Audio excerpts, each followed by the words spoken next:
नमस्कार दोस्तों, आज हम बात करने वाले हैं एलआईसी के सबसे ज़्यादा प्रॉफिट देने वाले प्लान के बारे में। जी हाँ, आज हम बात करेंगे एलआईसी के SIIP यानी सिस्टमेटिक इन्वेस्टमेंट इंश्योरेंस प्लान। यह जो प्लान है यह आपको 20% तक का जो प्रॉफिट है वह देता है और इसके साथ साथ इसमें आपको इंश्योरेंस कवर भी मिलता है। तो यह जो प्लान है यह आपके लिए बेस्ट होने वाला है। तो इसमें मैं आपको सबसे पहले बता दूं कि यह जो प्लान है यह आपको सबसे ज़्यादा प्रॉफिट क्यों देता है, क्योंकि यह प्लान शेयर मार्केट से जुड़ा हुआ है। इसमें एलआईसी आपका कुछ पैसा शेयर मार्केट में इन्वेस्ट करती है और कुछ पैसा गवर्नमेंट सिक्योरिटीज़ में और कुछ पैसा गवर्नमेंट बॉन्ड्स में इन्वेस्ट करती है और वहाँ से जो भी प्रॉफिट होता है उसमें से 1-2% खुद रख लेती है और बाकी के जो प्रॉफिट होता है वह पॉलिसी धारक को मिल जाता है। तो इस प्लान को समझने से पहले आपको शेयर मार्केट्स और म्यूचुअल फंड्स के बारे में कुछ डिटेल पता होनी चाहिए। तो अगर हम बात करें शेयर मार्केट की तो आपको पता होगा कि बहुत से लोग शेयर मार्केट में बड़ी बड़ी कंपनियों में शेयर खरीदकर बहुत बड़ा प्रॉफिट कमा रहे हैं। लेकिन इसी के साथ आपने यह भी सुना होगा कि किसी ने शेयर मार्केट में पैसे लगाए थे और उसके पैसे डूब गए, यानी प्रॉफिट तो दूर की बात है, जो पैसा उसने लगाया था वह भी उसको पूरा नहीं मिला। तो अभी हम जान लेते हैं कि ऐसा क्यों होता है। कई लोगों को बहुत सारा इसमें प्रॉफिट हो जाता है और कई लोगों का सारा पैसा इसमें डूब जाता है। अगर आप शेयर मार्केट में इन्वेस्ट करना चाहते हैं तो सबसे पहले तो आपको इसकी पूरी नॉलेज होनी चाहिए, यानी आपको किस कंपनी में पैसा लगाना है, वह कितनी बड़ी कंपनी है और फ्यूचर में वह क्या काम करने वाली है, क्या वह कुछ ऐसे प्रोडक्ट्स या सामान बना रही है जिसकी आगे सबसे ज़्यादा डिमांड होने वाली है। क्योंकि आप जिस कंपनी में पैसा लगा रहे हैं वह आने वाले समय में प्रॉफिट कमाएगी, तभी आपको प्रॉफिट होगा। अगर कंपनी लॉस में चली गई तो आपको भी लॉस होगा। तो इसमें आपको उस कंपनी की हर अपडेट का पता होना चाहिए। इसके लिए आपको स्टॉक मार्केटिंग की पूरी नॉलेज होनी चाहिए, लेकिन आम लोगों को इतनी नॉलेज नहीं होती और न ही उनके पास इतना टाइम होता है कि वह सभी कंपनियों के बारे में रिसर्च कर सके। क्योंकि कई लोग जॉब में हैं और कई अपना खुद का बिजनेस कर रहे हैं और पूरी नॉलेज न होने के कारण जब कोई पैसा इसमें लगाता है तो उसका जो पैसा है वह डूब जाता है। तो इसको ध्यान में रखते हुए कुछ म्यूचुअल फंड्स कंपनियां आई तो सभी लोगों ने म्यूचुअल फंड कंपनी के द्वारा शेयर मार्केट में पैसा इन्वेस्ट करने लगे। तो अभी हम जान लेते हैं कि म्यूचुअल फंड कैसे काम करती है। तो यहाँ पर मान लेते हैं कि SBI म्यूचुअल फंड्स कंपनी है, तो काफ़ी सारे जो लोग हैं वह इसमें पैसे इन्वेस्ट कर देते हैं। इसकी एक स्कीम होती है जिसका नाम है SIP यानी सिस्टमेटिक इन्वेस्टमेंट प्लान। तो SIP की मदद से आप अपने पैसों को मंथली के 500, 1000, 2000 जितना चाहें आप इन्वेस्ट कर सकते हैं। तो जब म्यूचुअल फंड कंपनी के पास बहुत सारा पैसा इकट्ठा हो जाता है तो वह सारा पैसा अपने फंड मैनेजर को दे देती है। तो अभी हम जान लेते हैं कि फंड मैनेजर कौन होता है। तो फंड मैनेजर वह होता है जिसको शेयर मार्केट का 10-15 साल का एक्सपीरियंस होता है और फंड मैनेजर को शेयर मार्केट की सारी नॉलेज होती है कि कौन सी कंपनी आगे जाके ग्रो करेगी और कौन सी कंपनी का शेयर कम होगा, कौन सी कंपनी का शेयर ज़्यादा होगा, और वह अपने एक्सपीरियंस से पैसे इन्वेस्ट करती है और अच्छा खासा प्रॉफिट कमा लेती है। फिर वह कंपनी जितना प्रॉफिट होता है उसमें से 1-2% खुद रखकर बाकी का सारा पैसा आपको दे देती है। तो अगर हम बात करें LIC की तो LIC भी समय के साथ बदलाव करती रहती है। LIC भी एक म्यूचुअल फंड कंपनी है जो आप लोगों का थोड़ा थोड़ा पैसा इकट्ठा करके शेयर मार्केट में लगाती है। इनके पास खुद का फंड मैनेजर होता है जिसके पास शेयर मार्केट की पूरी जानकारी होती है। तो इसमें LIC का फंड मैनेजर आपके पैसे को शेयर मार्केट में लगाता है और जो प्रॉफिट होता है, जैसे अगर 20% का प्रॉफिट होता है तो 1-2% वह रखकर बाकी के अमाउंट आपको दे देता है। क्योंकि अगर आप बिना नॉलेज के किसी भी कंपनी में पैसे इन्वेस्ट करते हैं तो आपको उसमें पैसे डूबने का खतरा बहुत ज़्यादा होता है। तो इसको देखते हुए म्यूचुअल फंड कंपनी लेके आई थी SIP प्लान, लेकिन LIC ने इस प्लान में इंश्योरेंस को भी ऐड कर दिया है। यानी LIC के पास प्लान है SIIP यानी सिस्टमेटिक इन्वेस्टमेंट इंश्योरेंस प्लान, यानी इसमें आपको प्रॉफिट के साथ साथ इंश्योरेंस कवर भी मिलता है। तो अभी हम बात कर लेते हैं LIC के SIIP प्लान टेबल नंबर 852। तो जान लेते हैं कि यह प्लान कैसे काम करता है। तो सबसे पहले हम बात करेंगे इसकी एलिजिबिलिटी और इसकी कंडीशंस के बारे में, यानी यह प्लान कौन कौन ले सकता है और इसमें क्या क्या शर्तें दी गई है। तो इसमें सबसे पहले आती है एज। तो इसमें मिनिमम एज है 90 डेज और मैक्सिमम एज है 65 ईयर्स, यानी इसमें 90 डेज के बच्चे से लेके 65 वर्ष के व्यक्ति तक यह प्लान ले सकते हैं। उसके बाद है इसमें पॉलिसी टर्म, यानी यह प्लान आप कितने टाइम के लिए ले सकते हैं। तो इसमें मिनिमम पॉलिसी टर्म है 10 ईयर्स और मैक्सिमम पॉलिसी टर्म है इसमें 25 ईयर्स, यानी यह प्लान आप 10 साल से लेके 25 साल के तक ले सकते हैं। और अगर हम बात करें इसमें प्रीमियम की, यानी आपको इसमें कितना प्रीमियम भरना है, तो इसमें आपको मिनिमम प्रीमियम है ईयरली 40,000, हाफ ईयरली 22,000, क्वार्टरली 12,000 और मंथली 4,000 रुपये। यानी इसमें अगर आप मंथली के पैसे इन्वेस्ट करते हैं तो यहाँ पे आपको 4,000 रुपये मंथली के भरने हैं। और अगर आप यहाँ पे ईयरली ऑप्शन चूज करते हैं तो इसमें आपको 1 साल के 40,000 रुपये भरने हैं।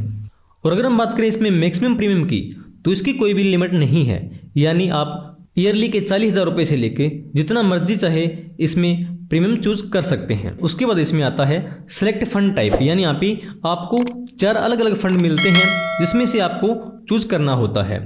जैसे सबसे पहले है बॉन्ड फंड, नंबर 2 है security fund, number 3 balance fund, number 4 growth fund. यहाँ पे आप अपनी मर्जी के हिसाब से इसमें चूज कर सकते हैं। तो सबसे पहले इसमें बॉन्ड फंड, तो इसमें जो LIC है वह आपके जो पैसे को गवर्नमेंट सिक्योरिटी में और बॉन्ड में 60% पैसा इन्वेस्ट करती है और शॉर्ट टर्म में 40% पैसा इसमें इन्वेस्ट करती है। तो अगर हम बात करें शेयर मार्केट की, तो जो बॉन्ड फंड है उसमें शेयर मार्केट में आपका बिल्कुल भी पैसा नहीं लगाया जाता। तो यहाँ पे आपका जो रिस्क है वह नो रिस्क होता है, यानी इसमें आपको कोई भी रिस्क नहीं होता। जो आपको अमाउंट मिलनी है वह इसमें गारंटेड मिलनी है। उसके बाद है इसमें सिक्योर्ड फंड। इसमें क्या होता है कि इसमें LIC आपका 45 से 85% तक का जो पैसा है वह गवर्नमेंट सिक्योरिटी और बॉन्ड्स में लगाती है और 40% पैसा इसमें शॉर्ट टर्म में लगाती है। और शेयर मार्केट्स में यहाँ पे 15 से 55% पैसा लगाया जाता है। लेकिन यहाँ पे शेयर मार्केट में पैसे लगाने से यहाँ पे जो आपका रिस्क है वह यहाँ पे लो रिस्क होता है, यानी यहाँ पे आपकी अमाउंट डूबने का बहुत कम रिस्क होता है। उसके बाद है इसमें बैलेंस फंड। इसमें क्या होता है, इसमें आपकी जो अमाउंट है लगभग बैलेंस रहती है। यहाँ पे 30% जो आपका पैसा है वह गवर्नमेंट सिक्योरिटी में और बॉन्ड में लगाया जाता है और 40% तक शॉर्ट टर्म में लगा सकते हैं। और शेयर मार्केट में यहाँ पे 30% से 70% का पैसा इन्वेस्ट किया जाता है। तो 30% से 70% में इन्वेस्ट करने में आपका जो पैसा है उसमें मीडियम रिस्क होता है। उसके बाद है इसमें ग्रोथ फंड्स। तो इसमें क्या होता है, इसमें गवर्नमेंट सेक्टर में सिर्फ ही 20% ही पैसा इन्वेस्ट किया जाता है। उसके बाद इसमें जो शेयर मार्केट है उसमें 40 से 80% पैसा इन्वेस्ट किया जाता है, यानी सबसे ज़्यादा इसमें शेयर मार्केट में पैसा लगाया जाता है। तो यहाँ पे आपका जो रिस्क कवर है वह बढ़ जाता है। तो यहाँ पे रिस्क कवर बढ़ने के साथ साथ इसमें आपको जो प्रॉफिट मिलना है वह भी बहुत ज़्यादा बढ़ जाता है, यानी अगर यहाँ पे आपका प्रॉफिट होगा तो वह बहुत सारा होगा। और यह जो फंड टाइप है यह आप 1 साल के अंदर 4 बार इसे चेंज भी कर सकते हैं, यानी आपने ग्रोथ फंड में पैसे इन्वेस्ट कर दिए हैं और अभी आपको लगता है कि यहाँ पे हाई रिस्क है तो आप यहाँ पे जो फंड टाइप है वह यहाँ पे चेंज भी कर सकते हैं। जैसे अगर आप यहाँ पे नो रिस्क रखना चाहते हैं तो आप बॉन्ड फंड चूज कर सकते हैं, अगर लो रिस्क चाहते हैं तो सिक्योरिटी फंड चूज कर सकते हैं, और आपको मीडियम रिस्क चाहते हैं तो आप बैलेंस फंड इसमें चूज कर सकते हैं। तो यहाँ पे आप अपनी मर्जी के हिसाब से 1 साल के अंदर 4 बार इसमें चेंजिंग कर सकते हैं। तो अभी हम इस प्लान को एक एग्जांपल से समझ लेते हैं ताकि आपको यह प्लान अच्छे से समझ आ सके। तो इसमें मान लीजिए आपकी जो एज है वह 30 साल है और इसमें जो टर्म प्लान है वह आपने इसमें 20 साल का चूज किया है, और जो इसमें प्रीमियम है वह आपने कम से कम 40,000 रुपये यहाँ पे ईयरली के चूज किए हैं। और इसमें जो फंड टाइप है वह आप इसमें सिक्योर्ड फंड चूज करते हैं, यानी इसमें आपका लो रिस्क होता है, यानी लगभग ना के बराबर इसमें रिस्क होता है। इस एग्जाम्पल के आधार पर आपको ईयरली के 40,000 रुपये यानी 20 सालों में आपको टोटल 8 लाख रुपए इन्वेस्ट करने हैं, और इसमें 20 साल पूरे होते ही आपको मैच्योरिटी के रूप में 22 लाख रुपए के करीब मिल जाते हैं। और अगर हम इसमें ग्रोथ फंड चूज करें तो इसमें हाई रिस्क होता है, लेकिन इसके साथ इसमें जो आपको रिटर्न मिलेगी वह भी हाई रिटर्न मिलती है। इसमें अगर जैसे आप 20 सालों में 8 लाख रुपए भरते हैं तो इसमें आपको 28 लाख के करीब मिल जाते हैं, लेकिन इसमें रिस्क कवर भी ज़्यादा होता है। तो अगर आप इसमें कम रिस्क चाहते हैं तो आप इसमें जो बॉन्ड है वह बीच बीच में चेंज भी कर सकते हैं। तो यहाँ पर हमने बात की थी कि पॉलिसी धारक की पॉलिसी टर्म के बीच में अगर डेथ नहीं होती तो यहाँ पे आपको इसके डेथ बेनिफिट्स भी जान लेना बहुत जरूरी है, क्योंकि भगवान न करे कि आपकी डेथ हो जाती है तो उसके बाद आपके नॉमिनी को इसमें क्या बेनिफिट्स मिलते हैं। तो यहाँ पर एग्जाम्पल के तौर पे मान लेते हैं कि पॉलिसी धारक की पॉलिसी लेने के 10 साल बाद ही डेथ हो जाती है, तो इसमें उसके नॉमिनी को क्या बेनिफिट्स मिलते हैं। तो ऐसा होने पर यहाँ पे नॉर्मल डेथ में उसके नॉमिनी को 9,23,000 रुपये और एक्सीडेंटल डेथ होने पर यानी किसी दुर्घटना में डेथ होने पर उसके नॉमिनी को 13,23,000 रुपये करीब इसमें मिल जाते हैं। और इसी के साथ इसमें आपको कुछ अदर बेनिफिट्स भी मिल जाते हैं, वह भी जान लेना आपके लिए आवश्यक है। तो नंबर 1 है इसमें पार्शियल विथड्रा, यानी 5 साल बाद आपको कभी भी कुछ पैसे की जरूरत पड़ जाती है तो इसमें आप अपना जो पैसा है वह कुछ अमाउंट इसमें निकाल भी सकते हैं। उसके बाद है इसमें सरेंडर, यानी अगर आप किसी कारणवश से पॉलिसी को आगे चला नहीं सकते, आप पॉलिसी को बंद करवाना चाहते हैं तो आप 5 साल बाद इसमें पॉलिसी को सरेंडर भी करवा सकते हैं। उसके बाद आपको जो सरेंडर वैल्यू है वह इसमें मिल जाती है।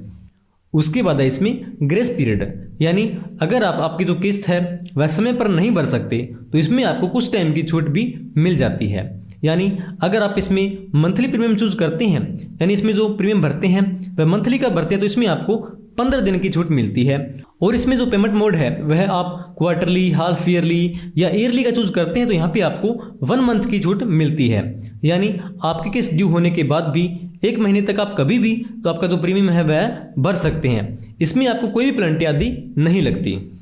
तो यह थी आज की वीडियो LIC के SIIP प्लान के बारे में।